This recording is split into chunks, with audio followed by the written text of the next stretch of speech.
Welcome to everyone. Inter ఎగ్జామినేషన్స్లో చాలామంది students రిపీటెడ్గా చేస్తున్న మేజర్ 8 మిస్టేక్స్ వల్ల స్టూడెంట్స్ 100% ప్రిపేర్ అయినప్పటికీ ఎగ్జామినేషన్ హాల్లో కరెక్ట్గా ఆన్సర్స్ వచ్చి కూడా రాయలేకపోవడం వల్ల మార్క్స్ అయితే కోల్పోతుంటారు. ఇప్పుడు చెప్తున్న ఈ 8 మిస్టేక్స్ మీరు అవాయిడ్ చేస్తే షూర్గా మీకు ఫుల్ మార్క్స్ అయితే వస్తాయి ప్రతి సబ్జెక్ట్ సంబంధించి. 1 by 1 ఈ 8 మిస్టేక్స్ మీకు క్లారిటీగా చెప్తాను. ఇవన్నీ మీరు అవాయిడ్ చేస్తే 100% మీ స్కోర్ ఇంప్రూవ్ అవుతుంది. మీరు ఎక్స్పెక్ట్ చేసిన మార్క్స్ కంటే ఎక్కువ మార్క్స్ అయితే వస్తాయి.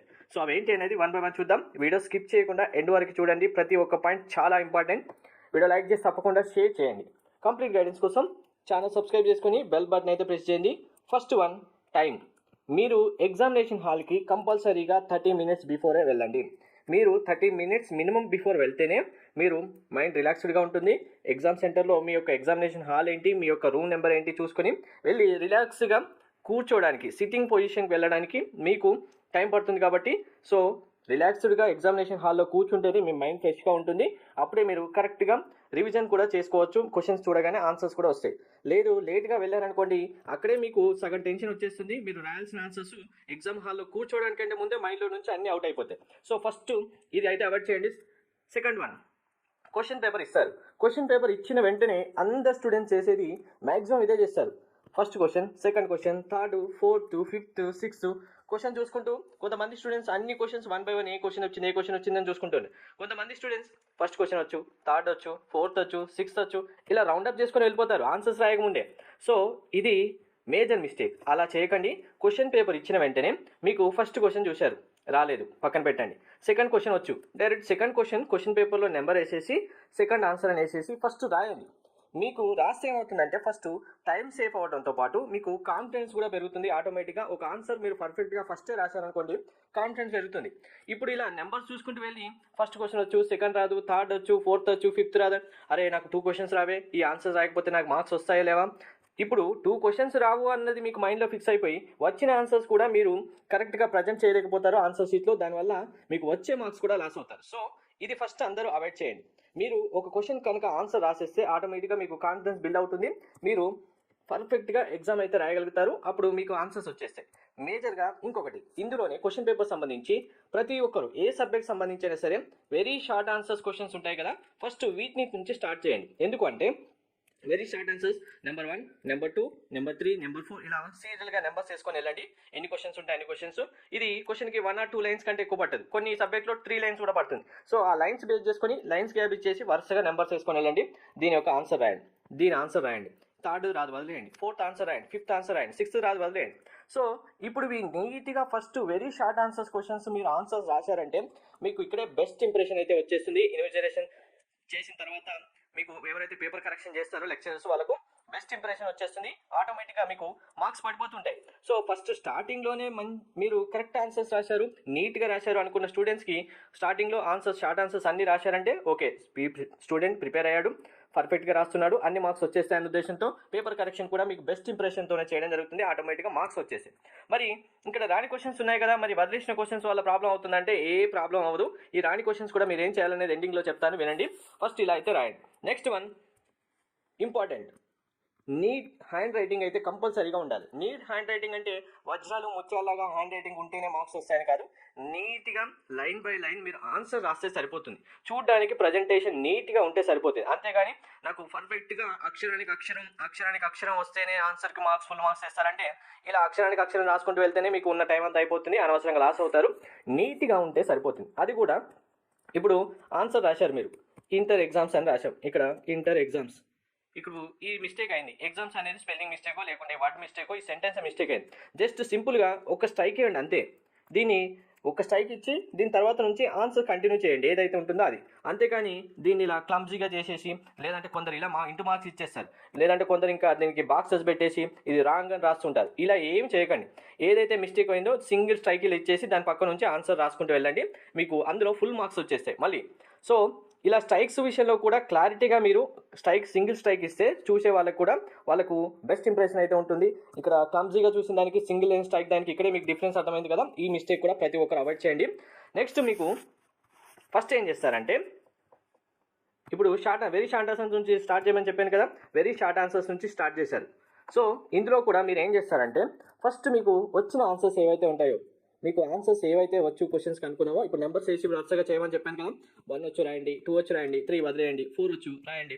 ఇలా ఫస్ట్ వచ్చిన ఆన్సర్స్ అన్ని 1 by 1 క్లారిటీగా రాసుకుంటూ వెళ్ళండి. ఫస్ట్ 2 hours వరకు మీరు ఎగ్జామ్ హాల్లో మీ పక్కన ఉన్న వాళ్ళతో మాట్లాడకండి. ఆన్సర్స్ వచ్చినా రాకపోయినా, మీకు ఎక్కడైనా స్ట్రక్ అవుతున్నా, ఇప్పుడు ఆన్సర్ రాసి ఇక్కడ స్ట్రక్ అయ్యారు, ఇక్కడ ఏముంటుంది అని పక్క వాళ్ళని అడగడానికి ట్రై చేయకండి, వాళ్ళతో డిస్కషన్ పెట్టకండి. మీరు ఫస్ట్ 2 hours లేదు, ఫస్ట్ 1 hourలోనే పక్క వాళ్ళతో డిస్కస్ చేశారనుకోండి, ఇన్విజిలేటర్ ఆటోమేటిక్గా వాళ్ళ దృష్టి అంతా మీపైకే వచ్చేస్తుంది. మీరు ఒక్కసారి మిమ్మల్ని చూశారు మాట్లాడుతున్నప్పుడు అంటే ఇంకా ఎగ్జామ్ అయిపోయేంత వరకు మిమ్మల్నే చూసుకుంటూ వెళ్తారు. మీరు ఇన్విజిలేటర్ నన్ను చూస్తున్నారు, నేను ఆన్సర్ వస్తున్నా లేదా, ఇదే పని అయిపోతుంది. ఇంకా ఎగ్జామ్ హాల్లో మీరు రాయాల్సిన ఆన్సర్స్ అన్ని పక్కన పడిపోతాయి, అనవసరంగా మీరు రాసే క్వశ్చన్స్ కూడా మార్క్స్ రాకుండా పోతాయి. కాబట్టి సో సింపుల్గా మీకు ఆన్సర్స్ రావు అంటే ఇది కూడా చెప్తున్నాను, లాస్ట్ 30 minutes మనకు టైం కంపల్సరీగా తెలుస్తుంది, మనకి ఇన్విజిలేటర్ కూడా టైం చెప్తూనే ఉంటారు. లాస్ట్ 30 minutesతో మీకు ఇక్కడ సింగిల్ వర్డ్స్ ఆన్సర్స్ రాకపోయినా, స్మాల్ ఆన్సర్స్ రాకపోయినా, వాటిని పక్క వాళ్ళతో చిన్నగా డిస్కషన్ చేసుకొని జస్ట్ వాటికి ఆన్సర్స్ రాసేయండి, సరిపోతుంది.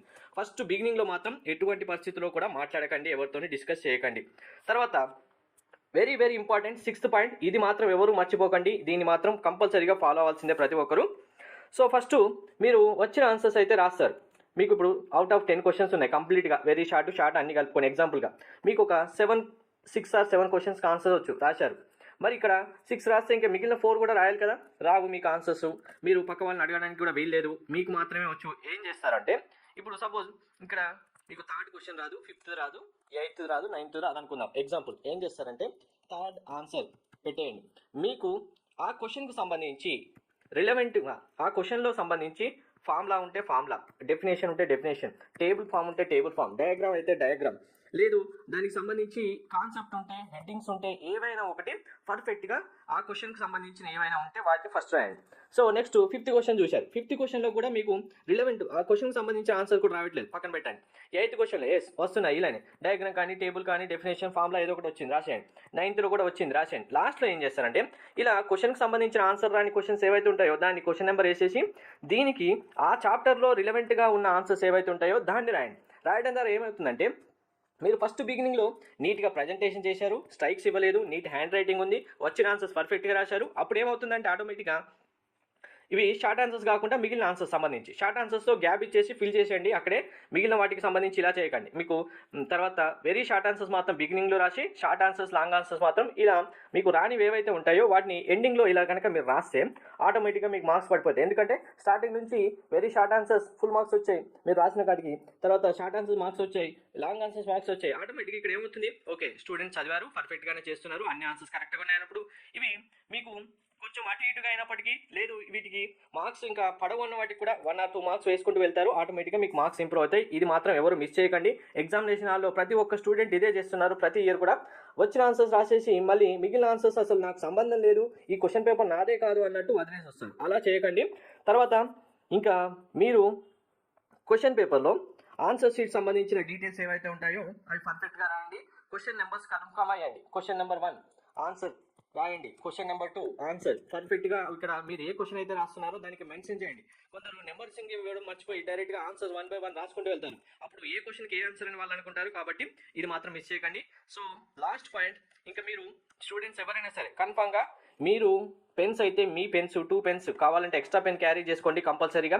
హ్యాండ్ రైటింగ్ విషయంలో మీకు నీట్ హ్యాండ్ రైటింగ్కి మనకు ఆల్రెడీ ప్రీవియస్గా మీరు యూజ్ చేస్తున్న పెన్స్కి ఆల్రెడీ మనకి ఎగ్జామినేషన్ ఒకవేళ పెన్ స్టక్ అయిపోతే మీరు పక్క వాళ్ళని అడిగిన పెన్కి అక్కడే డిఫరెన్స్ వచ్చింది, దాని మేజర్ రోల్ పెన్ కూడా ప్లే చేస్తుంది ఇక్కడ. కాబట్టి పెన్స్ కంపల్సరీగా ఎక్స్ట్రా పెన్ తీసుకెళ్ళండి, ఒక వాటర్ బాటిల్ తీసుకెళ్ళండి, మీ బాటిల్ మీ దగ్గర పెట్టుకోండి. అండ్ ప్రతి సబ్జెక్ట్ సంబంధించిన ఎగ్జామినేషన్కి ఆ సబ్జెక్ట్కి అవసరమైన థింగ్స్ ఏవైతే ఉంటాయో, స్కేల్ కానీ, ఎరేజర్ కానీ, షార్ప్నర్ కానీ, ఇలా ఏవి అవసరం ఉంటాయో అవి కంపల్సరీగా క్యారీ చేయండి. ఎగ్జామినేషన్కి వెళ్ళిన తర్వాత పక్క వాళ్ళని అడుగుతాను, వాళ్ళ దగ్గర తీసుకుని అక్కడ మీకు టైం వేస్ట్ అవుతుంది, అనవసరంగా ఇన్విజిలేటర్ మిమ్మల్ని చూసుకుంటుంటారు, మీరు అక్కడే స్టక్ అయిపోతారు. సో ఈ మిస్టేక్స్ అన్ని అవాయిడ్ చేస్తే ఇంటర్ ఎగ్జామ్స్లో మిమ్మల్ని మించిన వారు ఎవరు ఉండరు.